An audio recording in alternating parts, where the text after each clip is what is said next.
we have to do it in a way that corrects all those mispronunciations of Beto's name, right? And so you've heard people say Beto, and remember Ted Cruz used to deliberately mess it up. He'd say Beto, but you know how it goes, so I want you to start saying it with me and keep it going. Beto, Beto, Beto, Beto, Beto. Ladies and gentlemen, the next President of the United States, Beto O'Rourke.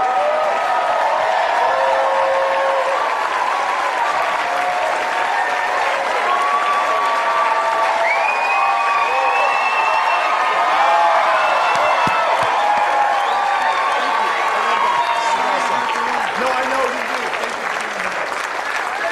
San Francisco, how are we doing? Oh my gosh, it is so great to be back here. I'm sorry that we're a little bit late. Our plane out on the tarmac for 30 or 40 minutes, all I could think of was high-speed rail the entire time I was there. We got to get that done. Jared Huffman, he's on his way out to another town hall with his wife Susan. Jared, thank you for the introduction. Let's hear it for one of the greatest representatives. Jared told you that we were roommates. What he did not tell you was that he was my landlord. Truth, for 3 years, I and Salud Carvajal, another member of Congress, lived with Jared in a small townhouse that he and Susan owned. He did not raise my rent one of those 3 years, so he's a good landlord. Affordable housing for the O'Rourkes. We had to share this tiny, small bathroom that was about 1/8 the size of this stage, which for 3 guys is gross, but when 3 guys with their families are all in town at the same time, was really challenging physics and biology. But an amazing guy, taught me so much on environmental issues, on climate issues, on issues of water in the United States of America, so important here in California, but so important everywhere.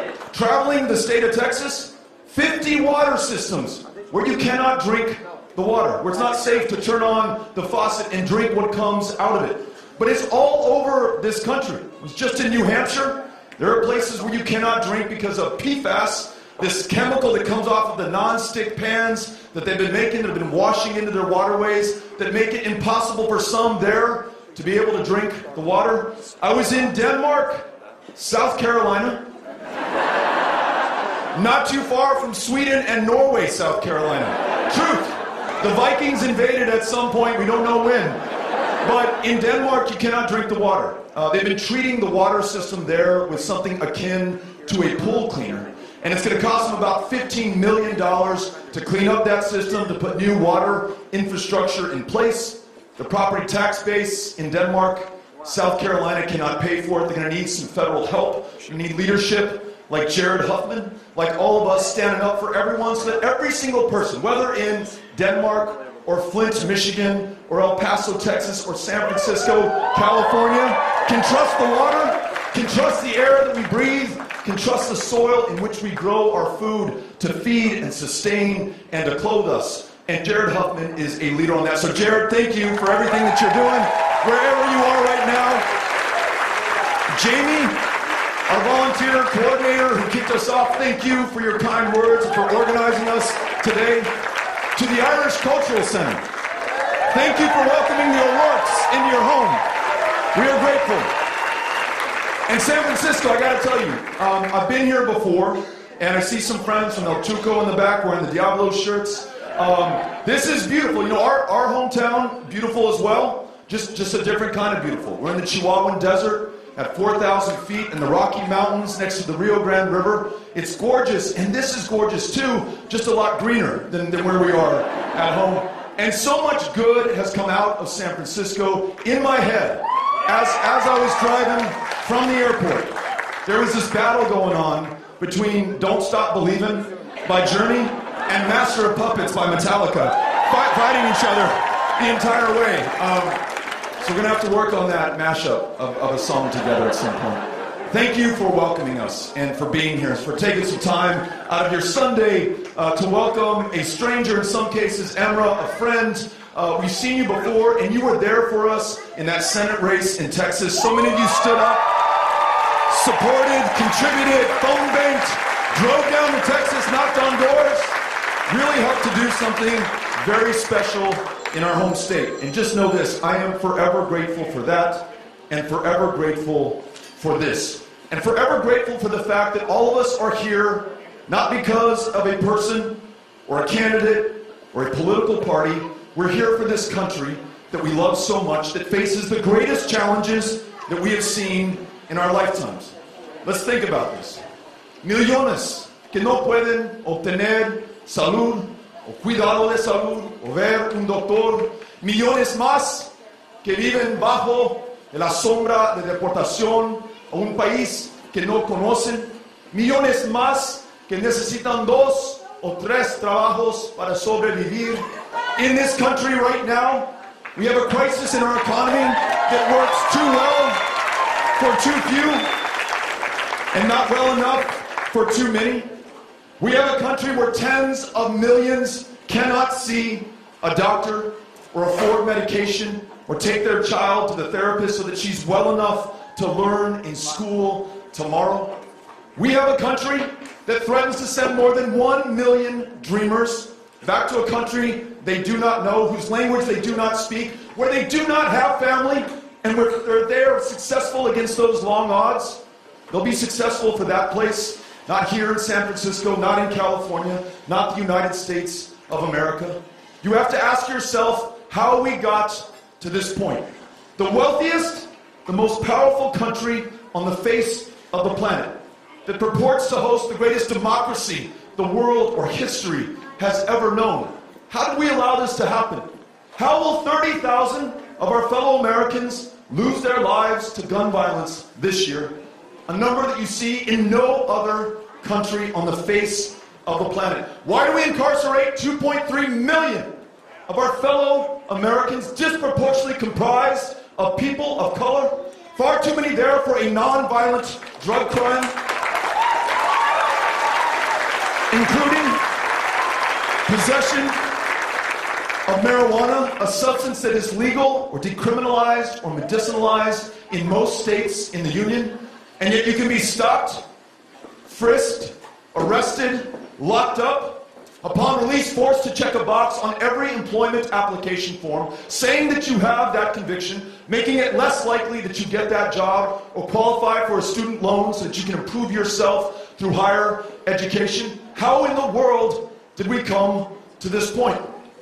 We're not inherently evil or bad or murderous or violent or unkind or cruel.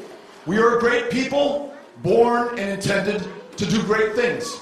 But what I have failed to confront in my life, and I think I'm only realizing now fully in this presidential administration, is that there is an inertia to power. Those who hold it and want to keep it and accumulate more of it. Explain to me otherwise how at a time of $21 trillion in debt, $4 trillion in outstanding infrastructure needs, every other concern that I just raised, our response to that is a $2 trillion tax break that goes to corporations that are already sitting on record piles of cash and the already wealthiest in this country at a time of historic wealth and income inequality. The people of the future, I hope, will not be able to believe that that happened. How is it that we allow members of Congress to choose their voters? We allow money to buy influence and increasingly outcomes in our elections, in our legislation. A Supreme Court in 2010 that decided that corporations are people, money is speech, and corporations can spend unlimited amounts of money to purchase the outcomes of our elections, to define the policies that are at odds with our lives, but that help their bottom lines. The answer to this, I'm convinced, is democracy that works for all of us, and democracy that is not just limited to political democracy, but true economic democracy. Let me explain.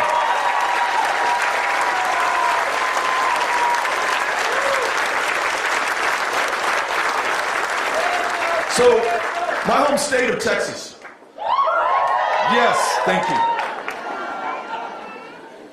Before 2018, before your help, we ranked 50th in the country in voter turnout. Now, that is not because we love our democracy any less than you do here in California or any of the other 49 states in the Union. It is because we were literally drawn that way.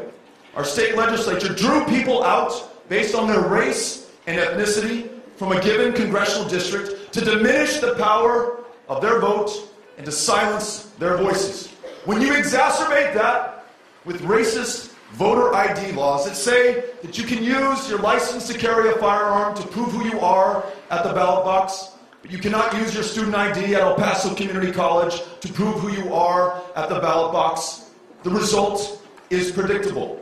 And the policies that follow, a state that did not expand Medicaid, though the federal government was going to spend 100 cents on the dollar to do that, the working poor, 2 and 3 jobs just to make ends meet, but don't earn enough to be able to pay for the medications that can save and extend their lives. We begin to understand how power is concentrated and how it is affected and come at the price of the powerless.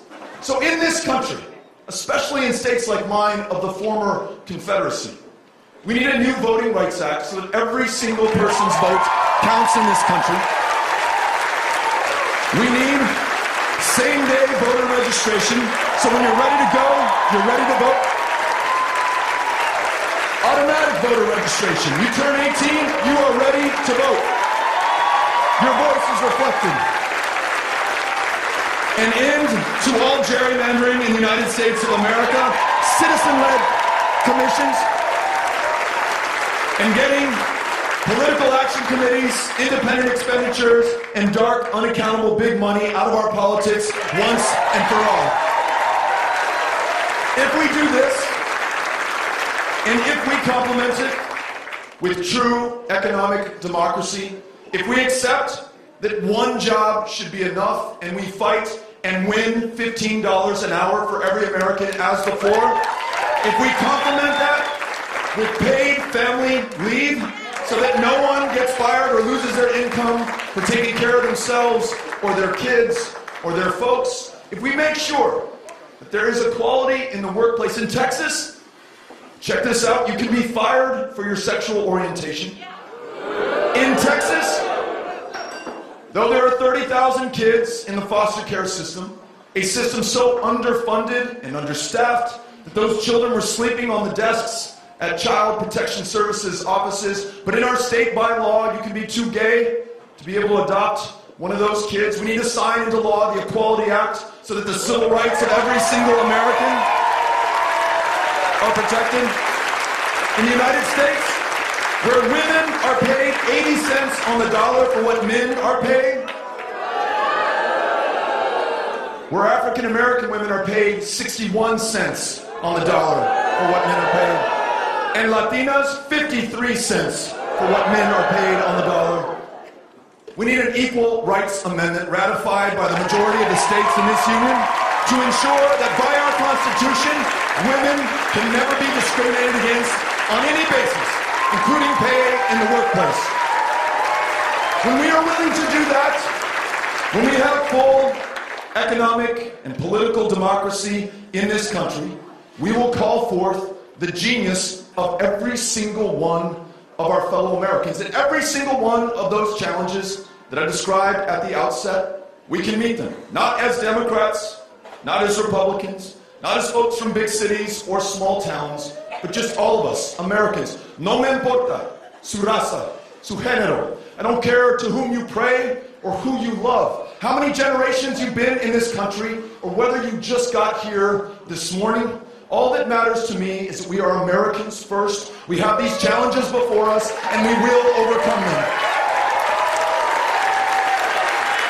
I want you to be well enough to live to your full potential, to go to school the next day, to work a job, to shoulder your fair share of the load so that it rests a little bit lighter on everybody else's shoulders. I want you to be able to start a punk rock band and tour the country, if that's what you were put on the planet to do. I want you to be able to raise your family. I want you to fulfill your promise in whatever way that means, but I want you to be well enough to be able to do that in this country. In the year 2019, there are still people dying of diabetes, of the flu, of curable cancers. Insulin invented in 1922, sold to the government of Canada for $3, $3 Canadian at that, with no prospect for profit, because those scientists wanted to save the lives of their fellow human beings. And you now have people crowdfunding their insulin treatment, rationing their care, and dying prematurely or leading diminished lives. This country, should it so choose, can be up to that challenge. We can also confront the fact that in so many states throughout this country, including in Texas, the largest provider of mental health care services is the county jail system. In fact, the largest inpatient mental health care facility in a state of 28 million, my home state, is the Harris County Jail.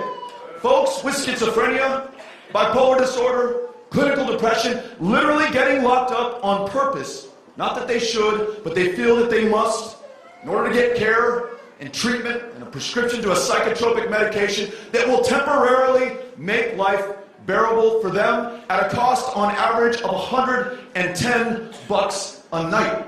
Losing out on whatever they would be able to do in their lives, were they well enough to do it, losing out on what we pay in, and losing out on the knowledge that for a fraction of the cost, we can provide consistent, high-quality mental health care. So when we talk about universal care in this country, guaranteed and high quality, let's make sure that means access to a primary care provider, a mental health care provider, and in a country that is in the midst of a maternal mortality crisis 3 times as deadly for women of color, in a country throughout the United States that is closing choices to women, making it harder not only to obtain a legal abortion, but a cervical cancer screening, to see a family planning provider, to see a doctor or provider of any kind. That when we say universal health care, we also mean every woman's ability to make her own decisions about her own body, with the access to the care that makes that possible. That's what we've got to be talking about, and that's what we've got to do. When we see families arrive on our border, on our front door, in this land of immigrants and asylum seekers and refugees from the world over, given where we are, we might recall the Irish in the 19th century, the O'Rourkes among them, fleeing famine, no place to go, at a time that had claimed the lives of more than 1 million people in that country. And this was the one place that took them in. Vietnamese in the 1970s. People from every part of this planet, from Asia, from Africa, from the Western Hemisphere today, people traveling 2,000 miles from the deadliest countries on the face of the planet right now, El Salvador, Honduras, and Guatemala, doing what you would do, doing what I would do if it were the only way to save the life of my child. Making that journey on foot, riding atop a train known as La Bestia, the Beast, and coming here, penniless, afraid, strangers in a strange land, and the way that we chose to meet them. Though this was a decision of one man, of one party, in this democracy, where the people are the government, and the government is the people, we can take no comfort in that. It is on every single one of us. When we deport that mother back to the country from which she fled, lock that child up in a cage, turn that kid over to Health and Human Services, the Office of Refugee Resettlement, a foster care home in God literally only knows where, visiting a cruelty and a torture on that child, the scars of which they still show even when they are reunited. And we have been there in El Paso, Texas, at Annunciation House, where after months, an 8-year-old girl is reunited with her mom after that separation. And unlike Henry, my 8-year-old, when I come back from being on the road, big goofy smile on his face, and impatience to tell me what he's done, the friends that he's met, the movies that he's watched. On that girl's face, there was absolutely nothing. A vacant expression, and I would only guess that she associates her mother with the worst pain that a human being can ever feel, and will not open up that heart again, at least anytime soon, lest she feel that pain all over again. That is what we are doing in this country right now. On the day that we announced our campaign in El Paso, 3 blocks south from where I am, where we were, near the Paso del Norte Bridge, our president had kept behind concertina wire and chain link fence entire families underneath a bridge, living in the dirt. In this country, with such great capacity and resources, and a tradition of welcoming people from the world over, who made this the greatest place on the planet, bar none, the world over. So up to us to meet this challenge now, lest it define us forever. Begin by ensuring that never again is another child taken from another mother or father at our border,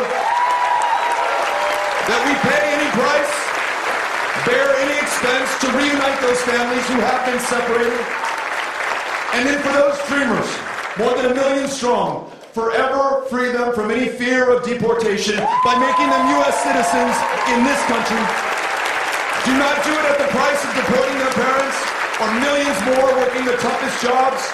Bring them out of the shadows. Give them a chance to contribute even more to our shared success. We do not need a 2,000-mile, 30-foot-high, $30 billion wall. We need to be good to one another, treat each other with decency and respect and dignity. Así podemos asegurar nuestras comunidades y este país. No necesitamos muros o jaulas. We could literally rewrite this country's immigration laws in our own image to reflect us, those who are here right now, understanding that our future is premised on our ability to accept and integrate those who chose us, who left their home, their family, their language, their culture, to start again here, to do better for themselves and their kids, but to do better for us, and they have. We can do that, and I know that that defies partisanship. I know that that defies geography. I know that that defies the differences between us now. And in this, the mother of all challenges, which you are too well aware of, 1 degree Celsius just since 1980 is how much this planet has warmed, and it is cooking still right now, on track to warm another 3 or 4 degrees Celsius. If you think 400,000 apprehensions at our southern border last year was a problem, wait until some countries in the Western Hemisphere can no longer support human life. Then we might have a problem. For 2 weeks, the people of this community were wearing masks on their face last year because of the smoke that came here from wildfires that raged at historic levels. For as long as we've been keeping records in California and North America, these fires defied every single one of those records. Just like back home in Texas, 58 inches of rain fell from the sky, landed on Houston, Texas, washed people out of their homes, out of their very lives. The third 500-year flood in just the last 5 years. We were just in Iowa, where the Missouri flooded its banks, the greatest runoff into the Missouri River Basin for as long as we've been keeping records. 4 times the normal runoff. Droughts in the Panhandle, where we attempt to grow the food that feeds us and so much of the rest of the world. This is not caused by God or Mother Nature. It is our own excesses, our own emissions, and our own inaction in the face of the facts and the science and the truth.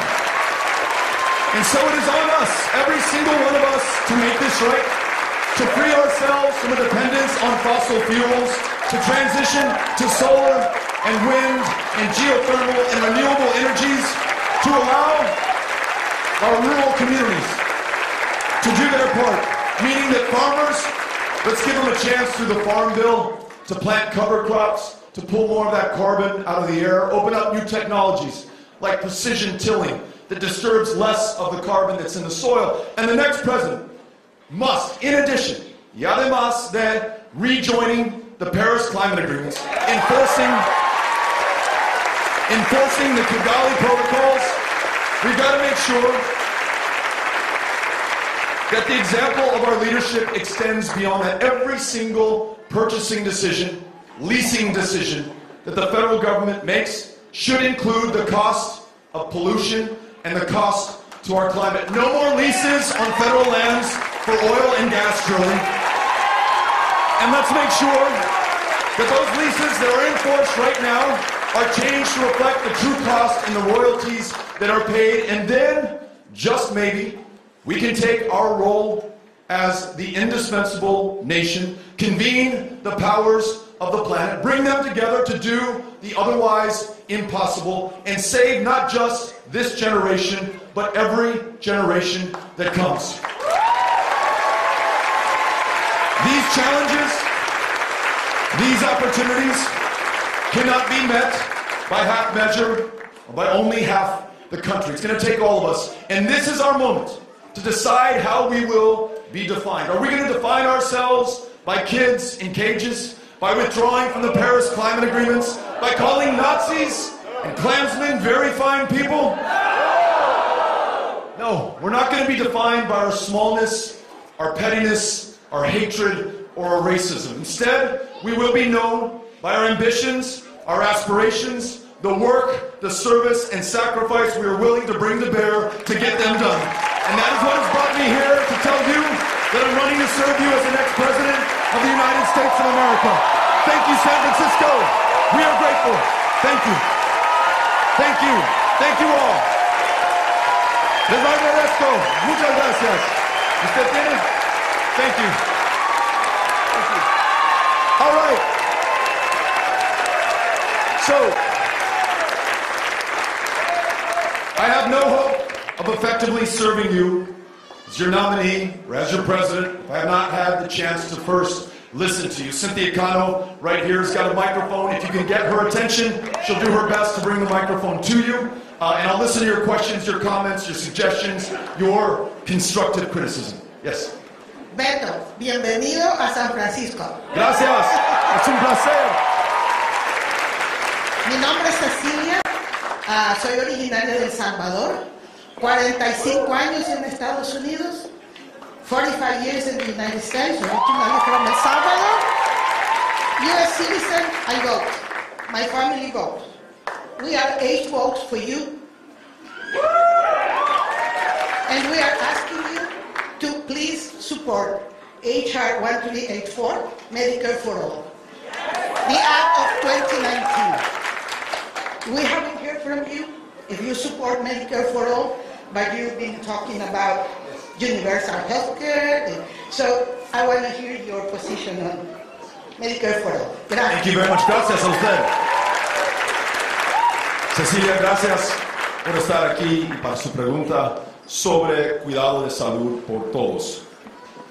Questions about how we get to guaranteed, high-quality, universal health care for everybody, and not just health insurance.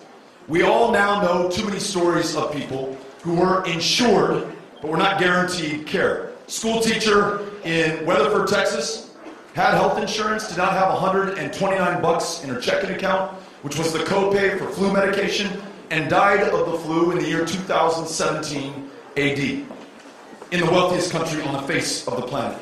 I mentioned those who are dying of diabetes right now, some of whom have insurance, but just cannot make ends meet, cannot afford the copay as those pharmaceutical corporations jack the prices on care for technology invented 97 years ago. The surest, fastest way that I can think of to get there was actually introduced by 2 former colleagues of mine in the House of Representatives, Jan Schakowsky of the great state of Illinois, and Rosa DeLauro of Connecticut. 2 woos for Connecticut, 3 for Illinois. And this is the plan. And so to be clear, it is not Medicare for all. It's called Medicare for America. What it says is that the tens of millions of our fellow Americans who have no care at all right now, enroll them in Medicare immediately. Secondly, if you have insubstantial care, cannot afford your premiums, your copays, the size of your deductible, you can elect to move over to Medicare, and we'll make sure that you can do that. If you have employer-sponsored insurance that you like, if you're a member of a union, I just talked to the culinary workers in Las Vegas, and you like that employer-sponsored plan and you choose to keep that because it works for you and your family, you're able to do that. I think from a number of different perspectives, that is the surest, quickest way for us to get to universal, guaranteed, high-quality care for everybody. So, Cecilia, thank you for asking the question. I appreciate it. Hey, right behind you, right here in front. Hello, my name is Holly Norman. I live right here in San Francisco. And first of all, I want to thank you for that Senate run. That was a blast to watch. That was so much fun. So I'm only interested in three things in this election. The first one is getting the youth out to vote. I want to see an 80% turnout of 18 to 39%. And I don't care who gets that. I think that's the number one important thing. Voting record and progressive. Voting record like San Francisco progressive as opposed to Texas progressive, because those terms are loaded with a lot of assumptions. And, just the whole voting, just getting behind the whole voting rights thing, this is just we want to be a democracy. This is a disgrace. It's an embarrassment. And it's been bad for a while. I think I'm a boomer and I feel horrible that I let my own good fortune not kind of fall asleep to the needs and let we get to this point. The student debt is just, that's absurd. So anything you can address on that, I'd appreciate it. Thank you, Beto. Thank you very much. Being here. So let me address this issue of turnout and define the legacy of segregation and Jim Crow and racism and voter suppression that is alive and well in our democracy today. I talked about Texas. Texas was 50th on purpose, designed that way. They got exactly what they wrote. In our race that so many of you helped us with in Texas, we went to each of the 254 counties. We talked about the issues that you just raised. We talked about gun violence, and we talked about the solution. Universal background checks and stop selling weapons of war into our communities. AR-15s, machines designed to kill people effectively, efficiently, in great numbers, should no longer be sold into American communities. Keep them on the battlefield.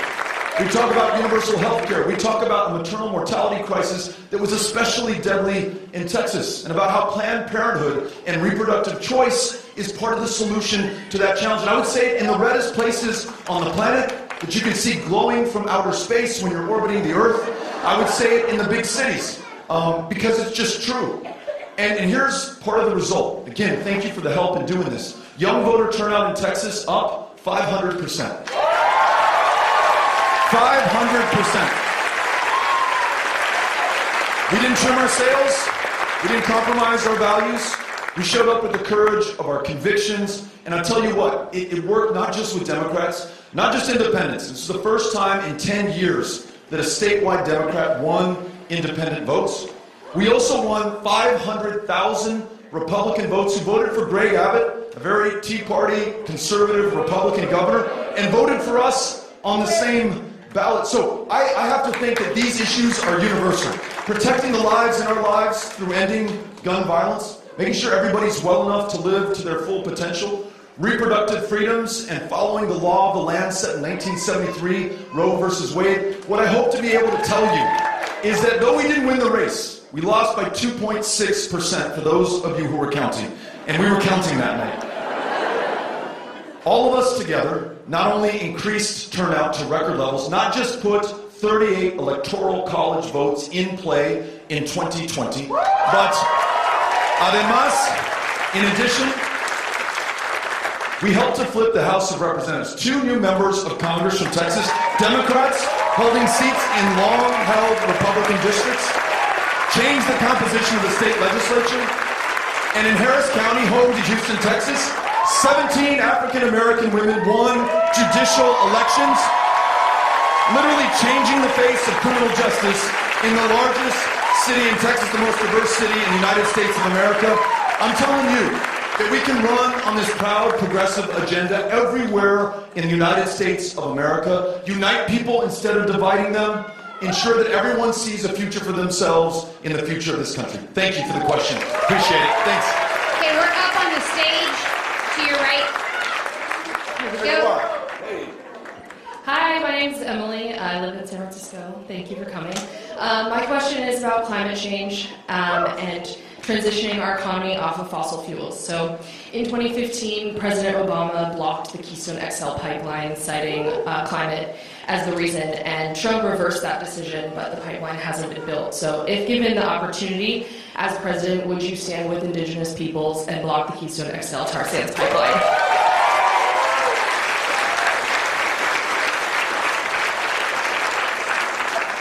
The answer is yes. Thank you for asking the question.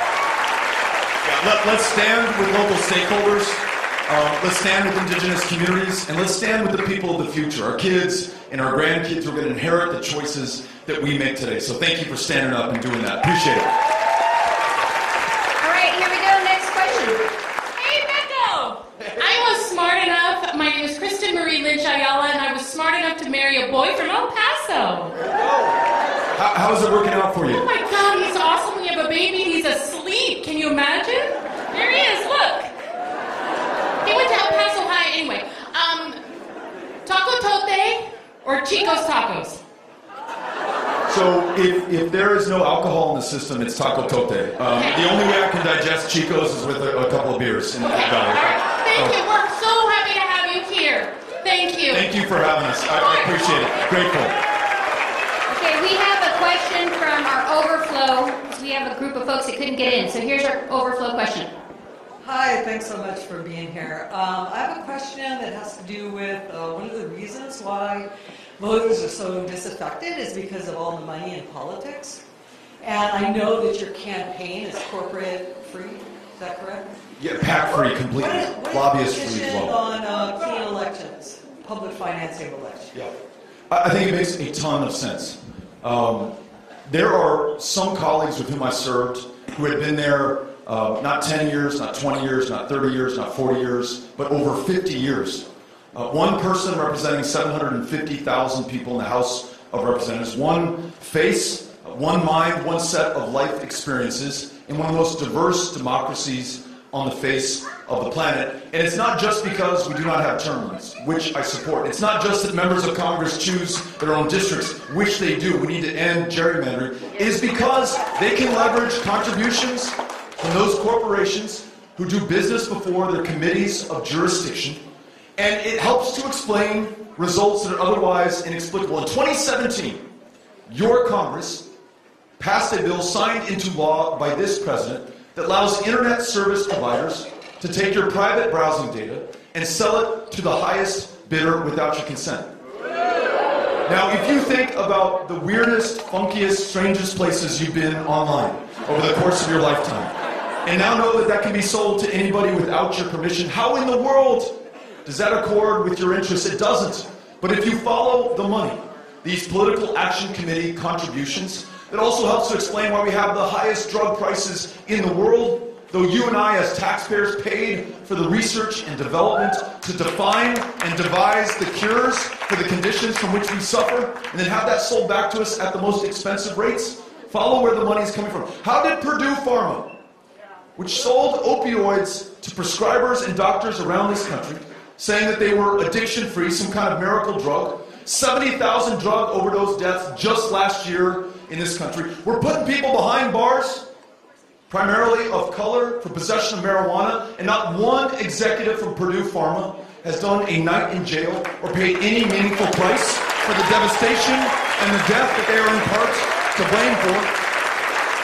So yes, let's not only get big money out of our politics, prohibit members of Congress from taking political action committee contributions and checks, bar lobbyists from being able to contribute to the campaigns of those that they will be before arguing for policy, but let us together help to finance the campaigns of people who are willing to raise money, grassroots, $5, $10, $15 at a time. So yes, let's do that. That can be part of the solution. Thank you.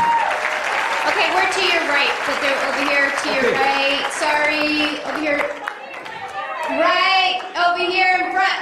Keep going down, down, more to the back of the room, to the back. Okay, freeze. We're to your left. Over here. There we go. Sorry. You gotta give me a little bit more depth in the answer. Yeah. Hi, my name is Antoinette Nascimento from Alameda, California, and thank you. I remember from high high school being told that the most important political position in this country, according to Thomas Jefferson, is that of an informed citizen. And one of the biggest complaints I've had with all of what's been going on is that, back in '83, we had like 50 media companies. And now we only got 6 controlling 90% of the news. And I know that the fairness doctrine was weakened to the point where it was totally useless. But I feel as though the other side would pretty much just lay in wait until everybody forgets and then go back to their shenanigans. And I was wondering, what do you have in mind, or where do you stand as far as reinstating a new, updated fairness doctrine that includes cable TV and, freedom on the internet, etc.? Thank you. Thank you. What a great question, and what a reminder that, to begin with, to be clear, given the fact that the most powerful person on the planet has said the contrary, the press are the best defense against tyranny. They are not the enemy of the people. We need them to have an informed citizenry, an informed electorate, and have people who reflect our interests holding positions of public trust. You asked the question at a time that the line between press and media and those who serve in this administration and occupy the Oval Office has been blurred. Is Fox News an arm of the Republican Party and this administration? You have members of the organization moving into the White House. You have the White House with free reign almost over what is broadcast over one of the most widely watched cable networks in the country today. To protect our democracy, this extraordinary engine to release the ingenuity and genius of a people in the face of challenges like climate change, we all have to be operating from the same set of facts. Your opinions are your own. Come to whatever conclusion you wish to, but let's make sure that we have the same information and that we understand who's funding the information that is coming our way. So, and then just to add one more challenge to everything that we just described. In 2016, a foreign power used our information channels, including Facebook, to manipulate public opinion and change the outcome of an election, invited by the person who's now the President of the United States to do that. I don't know if collusion is a term of art in the law, but he certainly invited their participation and then sought to obstruct the investigation into what has happened and has yet to acknowledge that we were under attack in 2016, 2018, and will be in 2020. So yes, let's make sure that Fox News, Facebook, Twitter, every channel through which we receive information about those like me who asked for our votes, or those like him who hold these positions of public trust, are held accountable. In our laws, we need to make those distinctions much more clear than they are today. The reporting, the transparency, the sunshine, so that you can make informed decisions about where your news comes from and what your lawmakers are doing in your name. All of that is essential for this democracy to continue to function. Thank you for asking the question and for bringing this up. Really important. All right, I'm back by the cameras. I see you. All right, here we go. And I'm really sorry. I know there's so many hands up. I wish I could get to everybody, but I only have time for these last 2 right here. Bummer. Oh well. Hi, my name is Christopher Johnigan, and I'm from Hayward, California. My question has to do with, under the previous administration, Obama, with Attorney General Eric Holder, they seem to be doing everything they could to try and increase oversight of troublesome police departments. But now the consent decrees, in order to for that oversight of police departments, have been rolled back. First with President Trump, with the now departed Attorney General Jeff Sessions. I mean, police should be treated with respect, but at the same time, they should not be allowed to do whatever they want by saying he reached for his waistband or I thought he had a gun. So I just want to know, what would you, as president, what would you do to make sure that law enforcement would treat poor communities, black communities with respect? Thank you for your comments. And so appreciate the question and the way in which you asked it, the acknowledgement that sheriff's deputies, police officers have very tough, very important jobs for which we give them our thanks. But the jobs are so important, the trust they hold so sacred, that when that is violated, there must be consequences, there must be accountability, and and there must be justice. No person, regardless of who they are or the badge that they wear, is above or below the law in this country. The federal government has the opportunity, through the money that it spends with municipal and county police and sheriff's departments, to ensure that there is accountability and transparency for use of force and against whom force is used. You mentioned our civil rights mandates through the Department of Justice that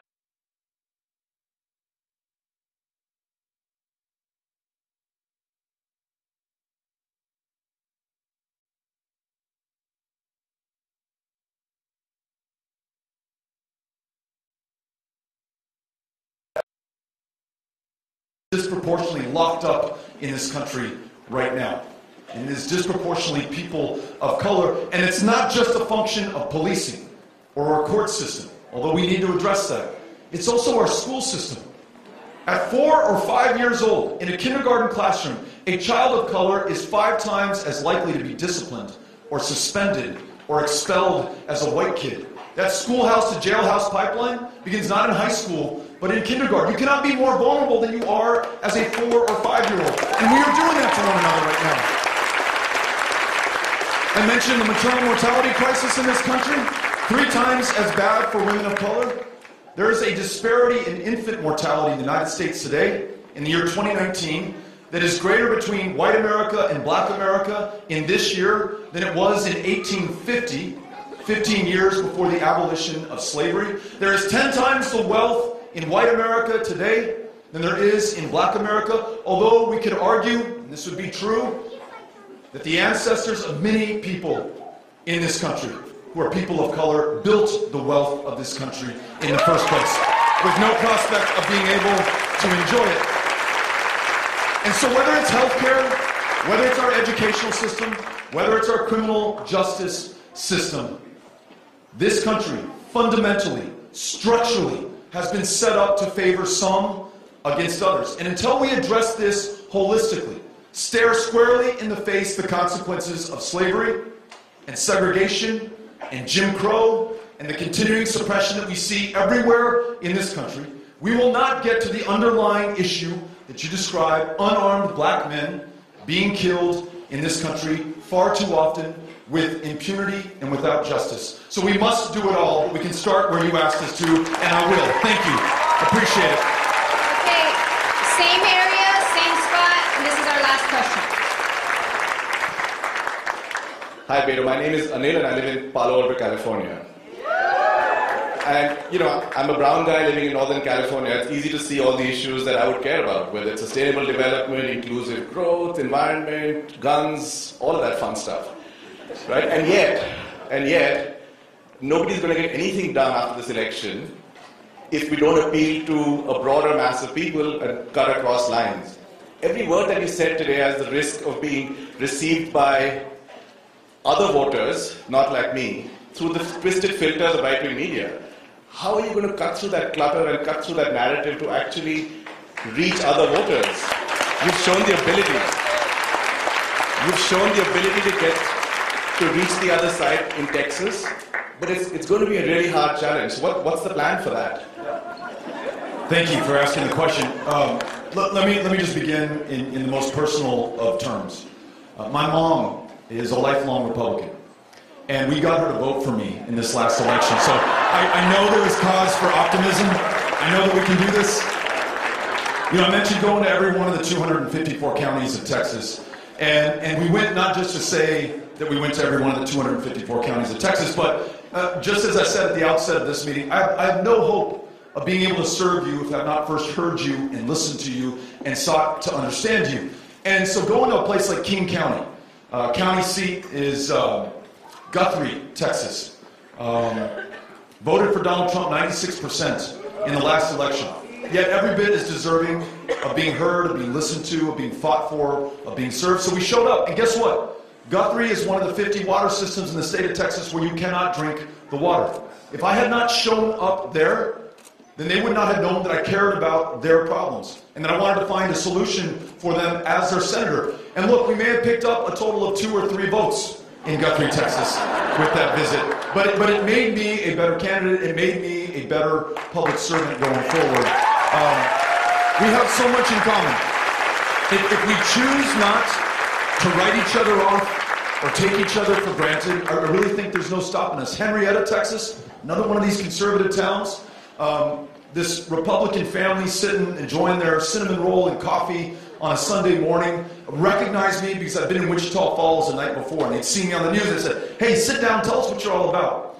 And the dad says, look, I'm really concerned about Obamacare. In fact, I'm really pissed off about Obamacare. Cannot afford the premiums that we're paying right now.